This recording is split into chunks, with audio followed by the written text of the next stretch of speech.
want to go walk, but I'm not going to walk with this. It's crazy, isn't it? It hit hard. I came home yesterday afternoon because my neck started hurting again. I hadn't slept well the night before because my neck was hurting, and I had a headache. And if you don't remember or don't know what happened, I was camping and I was closing my SUV hatchback, and my head was still in the way. And as I'm shutting it down, I slam it because I don't have an automatic hatchback that closes. You have to physically pull it. So I usually just, when I get halfway, I'll slam it. Well, I slammed it, and my head was still in the way, and I slammed it on the bridge of my nose. Hurt like hell. Oh my God. Anyway, I'm not going to walk looking like this because I don't know. People going to think, like again, abusive relationship and somebody beat me, which is not the case. Just putting that out there.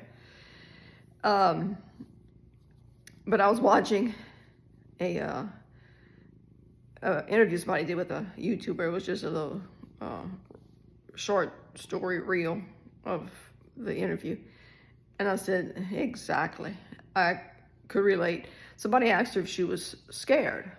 And again, I know a lot of you, and I'm not angry with anyone for being concerned about my safety out there camping. But they asked her if she was afraid. She said, no, I'm not afraid. And she told her, she has a son, and she told her son, you don't need to worry about me. You know, I'm fine. And the lady interviewed and said, well, it's better than dying of some disease or something. And she said, that's true. And it is true. She said, what a great story. She said, I told my son at the funeral, you could say, Mom got eaten by a bear, you know. And the lady said, what a legacy to leave, to leave. And I started thinking, that's true. It's better for me, not that I want to get murdered or raped or killed while camping, which I don't have any fear of that whatsoever.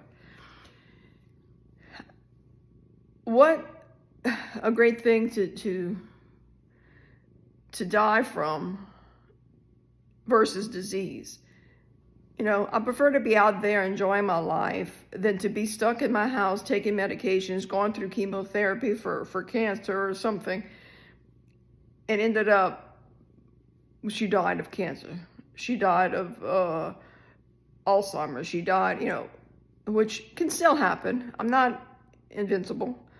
I mean, things can still happen to me, but I'm not going to stop. I mean, I waited too long. I wish I would have done this earlier in life because I always enjoyed nature. Always enjoyed it. And I was the last born in the family of 4 of us. And my brother, closest to me, we were 3 years apart. But I was a loner, and I enjoyed playing by myself, and I stayed outdoors a lot. So going back to nature, and we used to camp in the backyard in a tent. Loved that. Excuse me. But, this is so much fun, and I like roughing it. We've had campers. I think we've had 3 or 4 campers, at least 3. Yes, you have the conveniences of everything. But with having a camper, it comes with storing it, the extra fuel to tow it, and the vehicle you buy to tow it, you have to have a vehicle that can tow the weight. She's biting me. There's a tow package. You have to have the correct vehicle that's able to tow those campers. And then yesterday I went, when I was driving through, when I was leaving, I was watching this old couple pack up to leave. And, all the things that they have to do. And I remember that when you get there and when you leave, you have to dump. You have to clear out your sewer line. You got to put certain chemicals in the sewer to keep it from stinking up in your camper. There's a lot of, and those campers are not made well.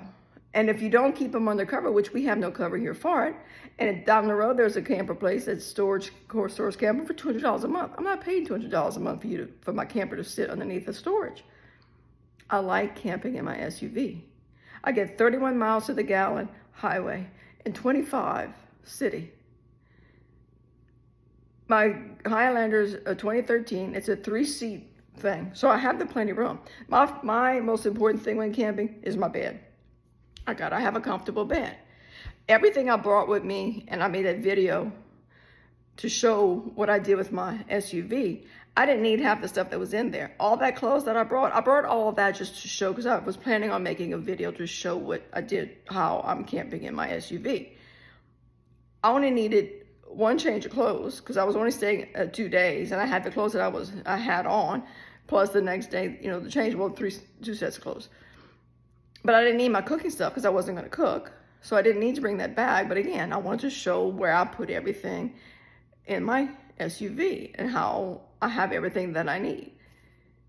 But it's convenient, and like again, I'm still agile enough where I can swing around and get out of my bed and use the bathroom in my bed and crawl between the 2 front seats to get into my driver's seat to drive. And that's another good thing. When you're in your camper, you know, you have to disconnect so that you can take your vehicle and go all over. Everything I need is in my camper, is in my SUV. So I can travel wherever. For years, when Mike and I would travel, I always say that all the parks that there are along the way, the state parks, stop. I love to camp in all these places in all these different states. You drive in the scenery, you know, like especially in fall with the fall colors. To stay a night, just keep driving. Becca and I, she ordered, and we might start this afternoon, we'll do it this weekend. She bought her a bed, she bought her a toilet. She wants to get her camper set up because she got the itch with us renting the cabin and us going walking nature, which she needs. That's the best thing for stress, y'all, is to go in nature. So anyway, I want to go with her on the Natchez Trace. Sorry, my storage was full, so I had to start over. But anyway, there are places to stay along the Natchez Trace that we can stay. I mean, just one night. And then continue on, you know, and stay someplace else, and whatever. And yes, it's going to be nice to, you know, have somebody to camp with us because it's safer. The thing that I'm afraid of, you see this, is the stuff that I'm going to do like this, stupid stuff. That's what I'm afraid of. You know, tripping on a route. I'm older now. You know, I understand now. When I was 40-something years old, and my internist asked me, you know, do you get a little bit dizzy when you walk or whatever? And she said, you know, just hold on to the walls. And I'm thinking, you know, evidently that comes with age. We lose our equilibrium, you know, and then I also have vertigo and I have Meniere's, you know, so all that plays a part. So that's what I'm afraid of, the stupid stuff that I may do to hurt myself, not someone else hurting me. Am I afraid of wildlife? Not here in Louisiana. I'm not afraid of an alligator, which can attack, but I know better. I'm not going to get that close to them. I'm not afraid of a raccoon. I'm not afraid of the animals around here. Now, to go where there's there's black bears here also, but to go where there's bears, like to hike, I was afraid when Mike and I went on vacation to the Tetons or whatever, you know, in Colorado, of the wildlife, the moose and things like that. That, you know, I'm scared of, but I'm not going to go by myself because I don't want to get attacked by an animal. Because I can tell you right now, Connie would die if she saw a bear, because I would do everything you're not supposed to do. I would turn and haul ass, and the bear would eat me, would catch up with me and have me for lunch, because I panicked, and that's what I would do. When this happened, it hurt so badly. It was like, what the hell was that? When I closed the hatchback and I heard the conk, because it slammed. It was the metal part of the hatchback that hit my nose. It's like, I heard like it had slammed shut on the car, but I had this terrible pain. I'm like, oh my God. So I immediately grabbed my phone and flipped the camera to look to see, because I said, did I freaking break my nose? I thought my nose would have been all sideways or bone sticking out and bleeding from the nose or whatever, but I was bleeding here, but it hurt. I mean, it hurts all right here. Of course, right here, it's very, very tender and sore. Like I said, it was swollen last night when I went to bed, where I had the, you know, this part was wide, but I got some ice. Well, before I went to bed, I got some ice and put it on each side here. And then I had one of those rice pack things, like when you travel around my neck, the headrest, thing, horseshoe looking thing. And that really helped a lot. And then I took a pain reliever, and the inflammation went down, and I felt better, and I slept all night long, which I hadn't in a long time. Well, I hadn't the night before, not in a long time, because I pee so much at night. I drink so much water, and I pee.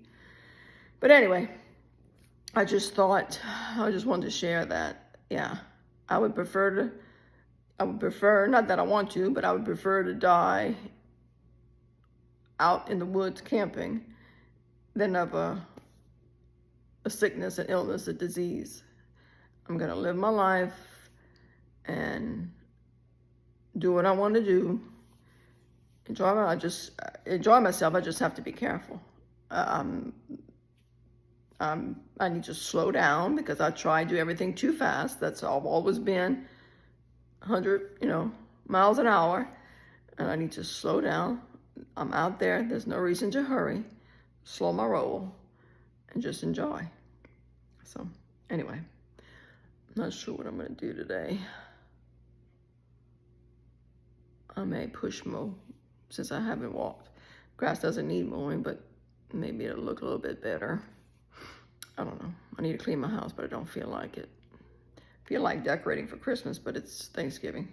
So I left some of the decorations up.